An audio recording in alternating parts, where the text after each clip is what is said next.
What's up, everybody? Ladies and gentlemen, let's welcome my special guest from the University of Central Florida, linebacker Jesiah Pierre, man. How's it going, bro? I'm pumped. What's up, man? How you doing? Hell yeah, bro. So how you doing, man?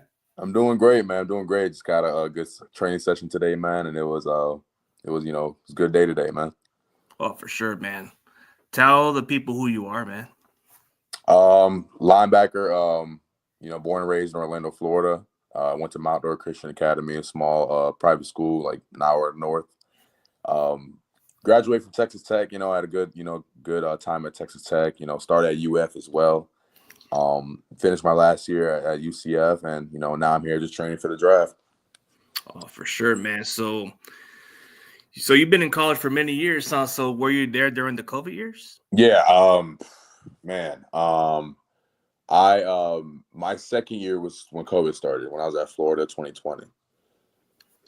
Okay. Yeah. So what got you into football in the early age, man? Man, for me it was really my older brother, man. My older brother saw it in me before I saw it in myself. I started growing a lot taller as a kid, and my brother's like, Jesiah, you could go Division I for football. And I'm like, what are you talking about? Nah, I don't want to play football. And, it's to the point he had to convince my mom to tell me to go play football. So it's pretty much I was forced to do it. And I said, I'll give it a shot. And if I don't like it, it is what it is. But, I tried it for 1 year, and it was something. It led me to where I am today. So it was a big blessing for sure, that my older brothers, really, saw that potential in me. They're still on me till this day, always have my back, no matter what. Oh yeah, like having a brother that's been your influence or somebody that you've idolized, it kind of gives you that mindset. Like, you know what, maybe I'll do it, and maybe it might work out for you. So, like, my brother kind of did the same thing, and Yeah. I'm a lot bigger than him, but he said, "Man, you got all that big size and that potential, man. Compared to me, I'm smaller. You can do it." Yeah. It No, was that's how kind of my like, older brother was. yeah, it was kind of like that. But did you ever play any street ball or anything like that? Nah, man. Oh, those are Nah, not fun, at man. all. Those are fun. Yeah, no, like honestly, man, I was before football, I was in acting school, honestly, bro. It was actually a lot of, I tell people that they don't believe it, but I was doing acting school for like 2 years. And like my mom could say that you could do that, but she saw like potential football with me as well. So she's like, I think you'll do good in this. And, a couple like year later, I got a scholarship, so it was just like, it was the right move for sure to try out football that year. Oh yeah, it's kind of starting to pay off. So when Yeah. did you feel like you knew you were gonna be meant to be for the NFL? After my first year of football, honestly, man, like, I was praying about it a lot, what I wanted to, like, what God wanted me to do in my life. And when football presented itself it was out of like my control, like how I was put into it. So it's kind of like I was put into it, and, I just fell in love with the game, and it just felt like, I feel like God was telling me, this is what you're meant to do. This is what I put you in this world to, use your influence in a positive way and to play the great game of football. Like, thank God I was blessed enough to play in the next level of college football, and God willing to play in the pros as well in the NFL. And I'm just grateful, I've been blessed enough to play football for this long, and, to further my career and more. Yeah, hard work pays off and opportunities, man. So like going from college for so many years, I guess the COVID year gives you guys a little bit of an advantage to. Sometimes that's good for some of these guys because they get more seasoned, they understand Yeah. the game, and Mhm. they get more time to develop their craft. So Yeah, no, that's what it was for me. That's why I took my COVID my last year, to come back home, some coaches I had, and connections with, to utilize my craft and to work on the little things, the tiny little details to really upgrade myself into becoming more of a better pro, so I could prepare myself, for the biggest job interview I'm probably gonna for have, sure, man. in my football career. So Yeah. it was a really crucial year for sure. Oh yeah. So who did you model yourself after the game, like a player? Oh man, I'll have to say, man, obviously, love Ray Lewis, love Von Miller, and I would say like Patrick Willis as well too. Those are really like I have way more linebackers, but I'll just narrow it down to those three.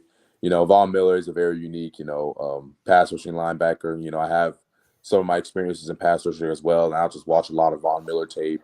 And when I'm on the edge, outside linebacker, but when I'm inside the box, I'm looking at straight Ray Lewis film. Like Ray Lewis is Oh, always a Ray guy. Lewis, man, you Yeah, can't Ray go wrong. Lewis. The speaker, the kind of guy Yeah, that preaches the like, team and gets people fired up, man. That's the kind of guy I'm looking for. yeah, no, that's the kind. And Ray Lewis and I feel like we share similar traits. There's only one Ray Lewis, and there's only one Jesiah Pierre. Everybody has their own purpose. What they're born in this world to do. But I obviously looked up to Ray Lewis as I was getting older into football and understanding more about the game, and just the way he carried himself and how he brought his teammates together is something that I admired. And just the way he played the game, obviously too. It was really a really inspiring trait that he had, and I saw it similar in my game as well. That I was like a natural born leader, and that's how he is too. And just the way he is, and the way his IQ in the game, I really admire that and try to aim to be the best I can be, and to the linebackers to look up to, and Patrick Willis as well. Patrick Willis is a dog. There's times they're talking about him or Ray Lewis, one of the best linebackers, and just the way Patrick Lewis played the game, man. Patrick Willis, my fault, not Lewis. Patrick Willis. He was just different. He's a different breed, and his energy, like same thing with Ray's, like his energy, his presence was just different. Patrick Willis is a dog. He deserved to be in the Hall of Fame, and both of the linebackers are Hall of Famers, man. So Von Miller will be obviously too. One day he will, yeah, he will Yeah. one day. But speaking of your experience, you played majority of your college career at Texas Tech. So what was it like playing at Texas Tech? And I guess from what Kenny is saying, did you like UCF better? Oh man, it's kind of hard to answer about that, like UCF better, because Texas Tech was majority of my college career, man. That's where I feel like I've grown so much when I was at Texas Tech, and like Lubbock is always home for me. I graduated from there. I'm an alumni there. Those people, the people in the city of Lubbock, man, have done so well by me, and I'm forever grateful for Texas Tech. And what was it like playing there your junior year? Oh man, my junior year was it was awesome. It was a great year. I think it was 2022 was my junior year. Yeah, 2022 was my junior year. That was a fun, interesting year. It was the first year of Coach McGuire. The first coach I had there was Coach Matt Wells. Matt Wells is a great guy. Done a lot for me as well too. Believed in me more than I believed in myself, and he just saw potential in me, and gave me the opportunity to play at Texas Tech. But furthermore, when Coach Joe McGuire came in, him and I, when he first got in, him and I started building the relationship the moment he got hired, and it was something different. And it was a new era for Texas Tech, and it was being part of that first team that Coach McGuire, had. It was very interesting. We had a pretty good season. Made our mark around the country, and it was very interesting. Very very it was a big growth year for me. A lot of maturity that I had to go through, not only to become a better football player, but to become a better man. And once like a lot of players can have a lot of adversities that they got to deal with throughout the season, but it's how you overcome them. And I truly knew what it meant to overcome adversity that season. And it was went 8-5 that season, so it was a fun year. Oh yeah, definitely got you to be where you're at. So speaking of like outside of football, what was your major in college? My major in college, so I had a Bachelor of Arts, University of Studies, and then I had my certificate of business the year after I graduated. A little business thing. I had a certificate of business as well. And when my last year at UCF, I just took electives, just play football. So yeah. I mean, that's a good way to go. I mean, speaking of what you've been doing, so have you met with any other NFL teams before? Prior to this interview? Yeah. Yeah, the Tropical Bowl, there's a couple teams, that was talking to me. Tropical Bowl, thankful for them, the opportunity they gave me to expose myself more. And it was a fun experience at the Tropical Bowl. Talked to a couple teams there. Really, excited to go out there and compete with guys around the country, all the way from California to Florida. It was really, really, really fun to see guys all around. But, talked to a couple NFL teams, and there was quite a few of them I was talking to, and it was a great experience. Okay, for sure, man. So, what do you take away from going to that Tropical Bowl? What did it teach you from what you had in those previous years in playing football? It was really just I really, I feel like what I took from Tropical Bowls, it really puts you in a corner to really identify yourself, what it really means to be a pro. Because, you're not gonna have, coaches and trainers trying to babysit you or tell you do this and that. You gotta be a man and take care, like learn how to be a pro. Your interviews, how you eat, the way you sleep, the way you recover, and all of those traits that I learned through college helped me maximize the best of my abilities to way for me to perform the best I can at the Tropical Bowl.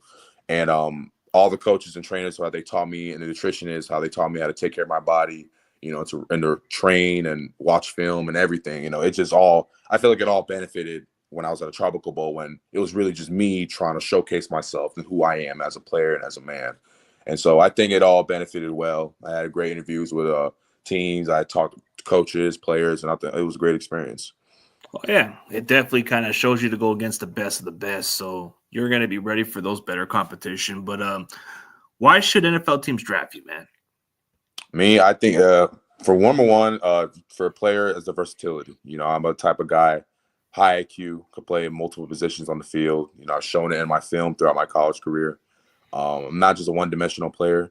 I'm a type of guy that's willing to do anything for the team to help us be successful and win championships. I'm a guy that always going to put the team first, and whatever that versatility comes to the table and to put me in different situations to help the team win. Because at the end of the day, we're all grown men trying to come in and win games, so whatever I got to do to use to be a positive impact for my teammates and to really help them out to be successful. Because once we win, everybody wins. Everybody wins collectively as a team once the team wins. So for me, it's bring my efforts and my talents to any NFL team, where they are needed, whatever position they need me at, and where I can excel and just be the best of my abilities to bring a team and help us win. Oh, yeah, for sure, man. So versatility is the most important part in the NFL. If you can do that, you have chances of playing more snaps and all that stuff. So, Mm-hmm. yeah, and you're a team first. That's the kind of attitude we all look for. So, I Yeah. mean, so going from a scheme, what kind of defensive scheme are you more comfortable with, or are you more than capable of playing any other schemes? I could play any scheme. I played in multiple when I was in my college career. I played in 3-4s. I played in Okies, 3-4 schemes. I played in 4-2-5s. I played in 4-3s. I played sandbacker, middle linebacker, wheel linebacker. I played on defensive end. I played a lot of positions, so it doesn't Swiss matter to Army me. knife. Huh? You're like that Swiss Army knife. Yeah, A little bit basically. of everything. Yeah. Yeah. Yeah, that's something important. That's the kind of traits we all look for in players, man. So there is some players that are a little bit more of those hybrids, man. They just Yeah. like you're more of a linebacker, but you can rush the passer. You can play any spots of the linebacker. That's pretty huge for some teams to look for a guy like you. Mm-hmm. That's why I try to be myself to show the teams, because at the end of the day, it's about, no matter what scheme you're in, it's about how you're preparing yourself to execute those plays that from the assignments you are given. How you film, how you watch film, how you recover from your body, and really how you attack the game, like when you're on the field. That's really all what matters. It doesn't matter what all scheme you're in.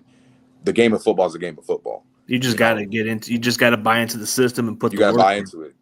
That's what I've learned throughout my college career, because I've been in so many stuff. It's just about they're all, similar to each other, but it's just a different terminologies. That's really how a lot of things do from these coaches and, schemes and players. Is all the same thing, just different terminologies.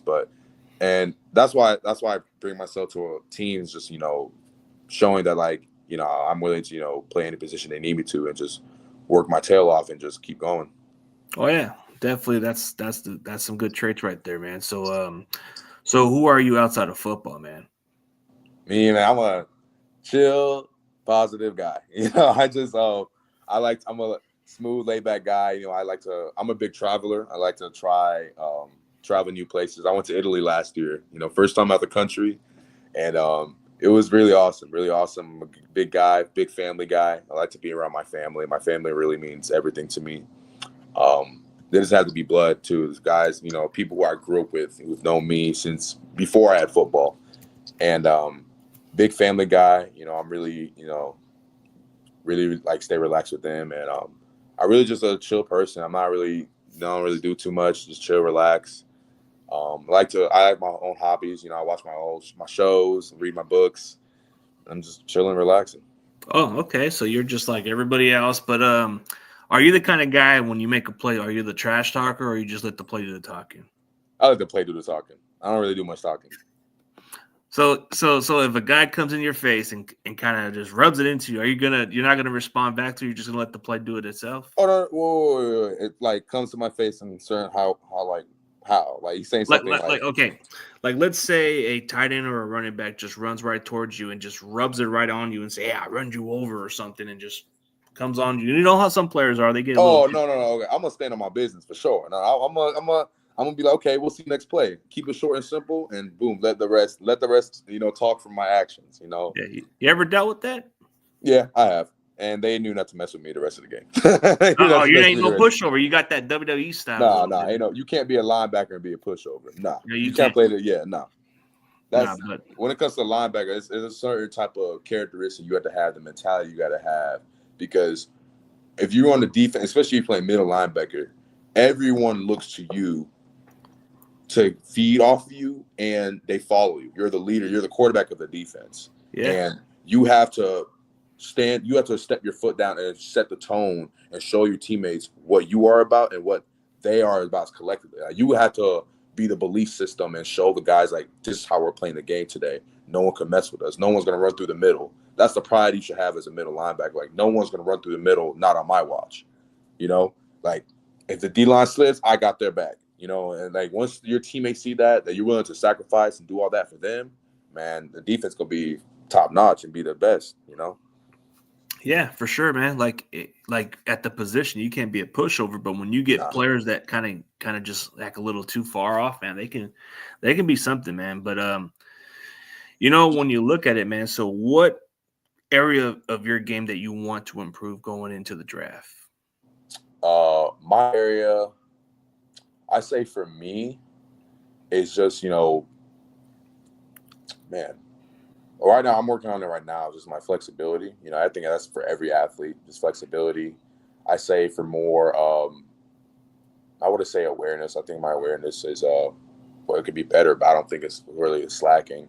But for me, it'll just be just to sharpen up on coverages. I think everybody could just drop into a zone, but I feel like if you want to be the best you can be to be an elite level, it's just to understand your awareness of what's around. So I guess just maximizing the coverage aspect of certain drops. How I could take better angles when I depart out from my position, my stance, and yeah, I think that's a bit for me. Hand usage too, and placements of the hand is really a big part too. If I had to be really specific, because a lot of people throw violent hands, but how you angle your hands and how you position it is really going to determine whether you're going to slip off, get blocked. That's really it's the tiny things that for me I look at myself to work on. Not the bigger picture, but the tiny details that can affect the big picture. So. Okay, those are like those kind of things you can work on. I mean, it takes a lot of those trainings and off-season workouts with these Yeah. coaches. But is there a team that you grew up watching that you would like to be drafted by? Ooh, man. Honestly, man, that's hard. Because I didn't start watching football seriously until I was 13, and the first team I saw was Seattle Seahawks versus the Broncos in the Super Bowl, and that's when I started to fall in love with the football, because when I saw the Seahawks, when they had Legion of Boom, they had Bobby Wagner, Pete Carroll, Russell Wilson, Marshawn Lynch. That was really the first team I saw. I've been a fan of for a while, and then they let everyone go, so I was like, okay, never mind. But I would say for me, it had to be Seattle Seahawks for sure. I've always been a Seahawks fan since ever I started playing football. So. Oh, dude. So how would it feel like if you had a chance to play for the rival, man? Let's just say hypothetically, they run the similar defense. They run exactly Yeah. the defense that they're running currently. And they got KJ Wright coaching. They got these other guys that were coaching in Seattle before. How would it feel just to play for the rival? 49ers? Yeah. Oh, that'd be awesome. I've never been to California, man. So I'll about to say it's because it was either Seattle or the 49ers, because the 49ers defense, like Patrick Willis, Navarro Bowman, like those guys, they've always had consistent linebackers after linebacker after linebacker. And, the 49ers is a great team. I think, they're the type of the edge they have on the defense, like currently now, is just different. Like Robert Saleh is back, and I think he's a great defense coordinator. The way when I'm on TV and I'm watching his schemes, like the way his defense is attacking, the way his linebackers are playing, they see it's like there's like their see ball, get ball, but at the same time they're reading their keys and their assignments and their gaps, and it's just it's just aggressive football, and I that's a big part of my game. I love it, and the 49ers, I'll be blessed and honored to be playing for a team like that. Yeah, I mean, whatever team takes a chance on you would be a blessing. I mean, Yeah. just as a linebacker, do you like going against the pass or the run better? We all have different kind of areas we like to go against. For me, I love the run. Something about the run. I Hit think the running backs. the running backs, man. Something about the run, because I feel like this for me in the past, I want a pass rush. That's just me. Just from my experience playing defensive end, I think when it comes to pass, I just want to sack the quarterback, turn around on the edge. But for me, I've always loved the run game. The run game is very big. The running game is very, very big, and it just it's just like a tone. Oh, you're silenced, dude. Huh? Oh, never mind. I thought you were silenced. Oh, no. I probably my finger was covering my phone, but I feel like if a team thinks they can run over you, and you got to set the tone. So I think the run is my favorite for sure. Oh, I guess I like this question by Kenny, man. Do you have a player that you comp yourself into who's in the NFL already? Ooh, man. Let me see. Yeah, I do. Linebackers, inside linebacker, outside linebacker. Whatever one you prefer, man. Oh man. I mean, you're versatile, so you kind of that's what I'm saying. That's like a couple guys, I look at for sure. Man. Ooh, that's interesting. I say for inside linebackers, I love, Bobby Wagner, Fred Warner. Love those guys. Those guys are really good inside linebackers. Really, really active. I think that will be those guys for sure. Bobby Wagner and Fred Warner. The way their style is for their defense, and it's very, very nice. Yeah, they're very capable. They can cover and do a little bit of everything. But I think Warner's kind of ascended into more of something else. Really? What do you think? Like, he's trying to work on his pass rush skills now. Really? Yeah, he's kind of been working on that craft. Like, if you watch some of his recent podcasts, he's talking about, like, certain areas he wants to improve his game on and try to get to the quarterback more. Yeah, no, pass rush it's very efficient, especially from the inside linebacker position. It's very – I think it's, like, from my personal experience, I think it's really more difficult from coming from inside linebacker than, coming on the edge. Inside, you're just – that's very – you got to really be shaky with that and really, perfect that, because it's really like you face up. You really can't really choose an angle, or the running back's just going to wash you out. You got to really learn how to finesse it for real. Oh, yeah, definitely, man. I mean, there's a lot of the styles of plays that we look at. But, yeah, Warner and Bobby Wagner you can't go wrong with. I mean, there's a lot of those guys. But, yeah. So like, let's say hypothetically, like, we're just throwing a rapid fire question. Make it sound like pretty obvious, like, if you're in this situation. So let's say if a teammate that you played for walks out on you on the field and doesn't even explain why he walked out. How would you react in the situation if he just left you guys hanging? During the game? Yeah, like during the game, he walks up in the second quarter or whatever quarter, and he doesn't go in to sub in or something. He gets pissed and just walks out. How would you respond to a teammate? Okay, well, I'll have to. For me, I'll look at because everybody.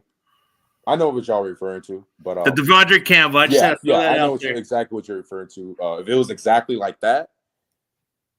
Yeah. Like, in that term, okay, for me, I would have that conversation, because at the end of the day, the game comes first. Like, you're in the middle of the game, you have to put that first. Now, afterwards, how I'll handle it, I would have talked to him man to man afterwards and see, what was your reason for that? Because I feel like, there's always certain type of ways you can handle things, the things like, especially as grown men, throwing a whole fit and trying to, bash everybody like little kids not going to solve anything. You got to understand, like, he is a man with families too. So I would talk to him man to man, one-on-one, no distraction for everybody, because at that certain moment, a lot of people are going to be heated and not going to say stuff that they don't really mean, or not really something that's not smart. So I would talk to him man to man, because like for me, I always view myself as a team captain. And no matter where I'm at, I just view myself as leader, and like our leader with handlers talk to him one-on-one and really see where his mindset at, and tell him like how I felt about it, how I felt hurt, because, we're out there shedding blood and sweat, trying to fight for a dub, and, you walk out on us. So I would handle it in a way of just talk to him one-on-one and see, where his head at, tell him how I feel, and, how we can move forward with that. Oh, yeah, definitely, man. Because, I mean, we've all experienced, if you were playing football, you see some teammates acting like that. Yeah. Sometimes it happens, but let's say if you saw a confrontation with one of the teammates, like you saw how Debo was going on his kicker, right? Hmm. How would you handle it under the sidelines? Let's say you're in the sidelines, you're in the middle. Would you just separate or let them play out itself? I feel like. Wait, can you repeat that with something with the Like, kicker? like you know how like sometimes you have those silence incidents, right? Where teammates and they're trying to communicate, but they're not on the same page, and they're just Okay. kind of like throwing fits at each other or starting something. How would you handle the situation? Would you just stay out of it, or would you try to like separate them I somehow? feel like it depends how much it's escalating. For me, if it's come to the point it's distracting like the other side of the ball or distracting the whole sideline, then yeah, you need to separate it. But brothers are gonna fight. You know, your Yeah, teammates, they you have are. your brothers. Brothers are gonna fight. Grown men are gonna come. Everybody's gonna have disagreements. We all gotta talk about it. You know, it's gonna war off. And like we're men. We're not gonna stay on it the whole time. We're just gonna let it out, let anger out, and eventually separate it because you can't try to baby everybody the whole time. So eventually, I'll probably let it die out. Now, if it comes to the point, if it's like a big, like we're throwing hands on the sideline, that's embarrassing. We can't do that. You Yeah. know, we can't represent the organization like that. You know, especially if we're a team. You know, so um, and I would just let it, die because we're all grown men. We're all gonna talk it out. You know, guys gonna have frustrations on the field with each other because let's say they miss a communication, miss an assignment. You're feeling frustrated because it makes it harder on your job. So you're gonna tell your guy to hold him accountable. You have to hold people accountable. So um, I would just let it die out. If it gets to the point, it gets physical or something that's very distracting, that's taken away from us from winning, then yeah, then I'll step in on it. I like that kind of answer, dude. Yeah. Like the way you kind of answer it, you kind of present more professional, and the way you would handle a teammate who was walking out, you would probably want to ask them and talk to them one on one before you even throw them under the bus. You know, you want to see what was the reason. Yeah, there's no point to really try to throw a scene and make the situation worse than what it is. Especially Exactly. if we have a record like for example the team was having that record there at the time and they're having struggles. There's no point of trying to build on top of the struggles that you already have with more drama. You know, you would rather talk it out. You know, like man, really understand what's going on. Oh yeah, for sure. So, what was it like just playing at Texas, man? What was the environment like compared to Florida, where you grew up at? Man, something about man Texas is different, man. I just had a lot of growth when I was at Texas Tech and just the environment there in Lubbock. You know, Lubbock is its own world. I promise you right now, there's no place like Lubbock, Texas, man. Lubbock is its own identity, their own people. It's like a bubble. There's nothing like you step out of Lubbock and you'll see some people that are totally different. Like, but it's different.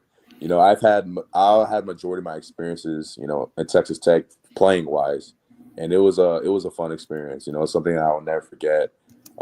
Compared to University of Florida, I mean, we had huge crowds and huge stadiums, but I wasn't really playing much.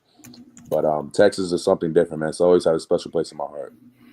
I mean, I was born in the state of Texas, but lived in California for at least majority of my life. But yeah, Yeah. most of my family lived down in Texas. You can't go wrong with Texas, but it's just the weather can be a little changey at Oh times. But Lord, yeah, no, I ain't gonna lie. Don't even start on the weather, man. When the snow, the heat, it was oof. yeah, I didn't then see it snow until I moved to Texas. yeah. So, are you the kind of guy that would take a water burger or nah? I'll take a Whataburger. I had Whataburger a lot when I was in Lubbock. What? So it must have been pretty good, huh? What Whataburger? Man, Whataburger is one of my spots. Oh, okay. So, what's like your favorite kind of go-to food, man? I'm Haitian food, man. I'm a Zoe. I You're love my so? Haitian food. Yeah, I'm a Zoe, man. I grew up in a foreign household. I love my Haitian food, man. I love Caribbean food in general. Honestly, just growing up, mainly, Caribbeans. I love Puerto Rican food, Dominican food. And Um, Cubans, right? yeah, of course, Cuban food as well. I love Caribbean food. I would say that for sure. Probably under that, most definitely had to be Italian food. I love Italian food. Oh, yeah, pizza. Yeah, I love Italian food. Italian Yeah, food is different. Very, very different. yeah, very different. And then, oh, did we talk music yet? What's like your kind of favorite music, man? Oh man, I like that old school R&B. I like the R. I like I'm a chill vibe guy. If I'm about to work out, I'm gonna listen to some stuff to get me Keith amped Sweat or up. Marvin Gaye is probably something I would have to listen to. Yeah, I mean, I say for me, it's like my Boyz II Men, my 112. I like Leah Smooth, Drew Now he's Hill, kind of like an R&B. huh? Now he's kind of like an Yeah, R&B. Nelly too. Like those are like R&B that genre, like or Michael Jackson's king of pop, but like I like MJ too for sure. But MJ was like his own person, man. He was yeah, Michael Jackson's his own category. You he's can't his own do guy. that. Yeah. He's his own guy. But that's like him and Elvin Presley. They're their own different. Yeah, they're their own categories. You can't do all that. But I'm an old soul, so I always grew up with old school R&B in the house. And that's really my things I like. Oh, that's cool, bro. At least you got some different taste of music. At least you're into the blues and all that other stuff. Yeah. So, I mean, you can't go wrong. So, I mean, growing up in Florida, it had to be pretty adventurous, right? There was a lot of good beaches, a lot of good stuff over there. I mean, Florida ain't nothing like Florida, man. I represent Florida everywhere. I go a different state. I'm from Florida. Like it's different in Florida. Like you got to be here to understand when you know it's different. Like I haven't been there, so I got to check the environment. It's different in Florida, man. You ain't no place like Florida. The same thing with like our own category with Lubbock. Florida's its own category. Like it's its own different kind of category. Yeah. Oh, whole different. Man. Seems like a tropical paradise or something. Yeah, you grow up different. You grow up very different. You grow up to be tough, especially when you play football here down here. You play football in Florida, you grow up very, very. You gotta go through tough times. You're gonna grow to be. You're either gonna be hard or you're gonna be soft. Like they gonna call you out too. And it's just you gotta just put your foot down and just really play ball hard. Yeah, for sure. So let's say there's a player who happens to be in the same situation. What would be your best advice for this guy to pursue his dream? As me right now? Like if it was just like somebody that in a similar situation as you. I would say don't stop believing in yourself. Same situation as me, you're gonna have times of adversity. You're gonna have a lot of people. You may feel doubtful because certain people may not be talking about you, but it's all about keeping your faith and keep steadfast in what you're trying to do. And whenever your opportunity comes, is to represent yourself in the right way. Maximize every opportunity. Don't be so think you're better than this and that. Like humble yourself and really just keep your head down and work. And never lose that belief, of faith. And just keep going. Like it's just. And just to be happy, be grateful, because it could be worse, So you gotta be grateful for the little things. You're waking up every single day. You wake up, it's an opportunity to get better. It's an opportunity to chase your dreams 1%. So if you woke up today, that means you woke up for a reason. God let you wake up for a reason. So you gotta take that and do something to get yourself 1% better. You don't have to push 50. You don't have to push 10. Push yourself 1% better, and then you can close to your dreams. So the dreams are still there. You just gotta keep believing yourself when all people don't believe in you. If most people give out on you, you don't give up on yourself. Never lose faith in yourself. Keep pursuing. Yeah, you got to keep pursuing. Keep chasing that dream, even if it's through obstacles. Like let's say this guy's been to like different kind of colleges, but there's a lot of guys who keep fighting for that dream. So it's gonna happen if they just keep pursuing it. So it takes sacrifice for the dream. A lot of sacrifices.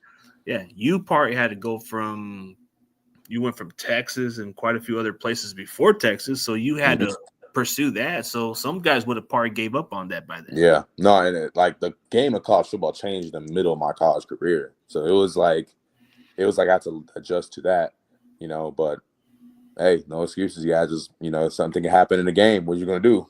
What's next? What's next? Yeah, you for gotta sure. adjust. Yeah, for sure, man. It's just we all have a dream, and we just got to learn when to just keep going. But some people just try to waste their potential and throw that away when they could have just continued their dream. Yeah. Because some of them can look back and say, "Man, I could have had that career, but I just didn't stick with it." Nah, don't want to be that. Don't regret it. Just stick with it. Nah, you got one life, man. Maximize it. I think about the last thing in my bag. I think about my siblings. My siblings mean the world to me. I just really do everything for them. My mom, my pops. Do everything for my family. Oh yeah, for sure, man. So, man, we've been having a blast, man. I appreciate your time, bro. And then I'm definitely rooting for you. Hopefully the Niners draft you, or whoever drafts you is getting somebody that's very versatile and very capable playing football. So I appreciate your time, man. I appreciate it so much, man. Oh yeah, definitely, dude. And yeah, dude, I'm pretty sure when you get your opportunity, you're gonna make the most of it. And I'm gonna just say, hey, man, everybody has dreams. They just got to pursue it. And I believe you're more than capable of doing that, man. Yes, sir. I appreciate that, man. I really appreciate it. Oh, yeah, for sure. So before we end this, man, tell everybody where they can find your social media platform. On Instagram, Pierre _XVI, or you can just type in Jesiah Pierre and it'll just show up. My Twitter is my name, and that's really all the social medias I have that I'm really mostly on. So yeah. And just to end it from here, man, I guess we got a fan pulling for you, just like I am, man. Hopefully, we're pounding the table for you, for us to draft, for the team to draft you, man. Imagine just you in the red and gold and playing with that coaching staff, bro. You probably would be like one of those guys, man. But we'll see. Whatever happens, it'll be awesome, man. Hey, I'll be learning under Fred and Dre Greenlaw. Those two linebackers, man. They're probably the best duo in the game right now. So I think it'll be an honor to really learn under them, how I could maximize on my game, how they could, put me under their wing and, help me to maximize myself to best, help the team. So it'll be awesome to learn under them. Oh, yeah, for sure, man. So best luck on your NFL draft journey, man. Hopefully your name is called on draft day, and hopefully you have the best day of your life, man. And I appreciate it so much, man. Thank you. Oh, anytime, bro. And thank you guys for tuning in.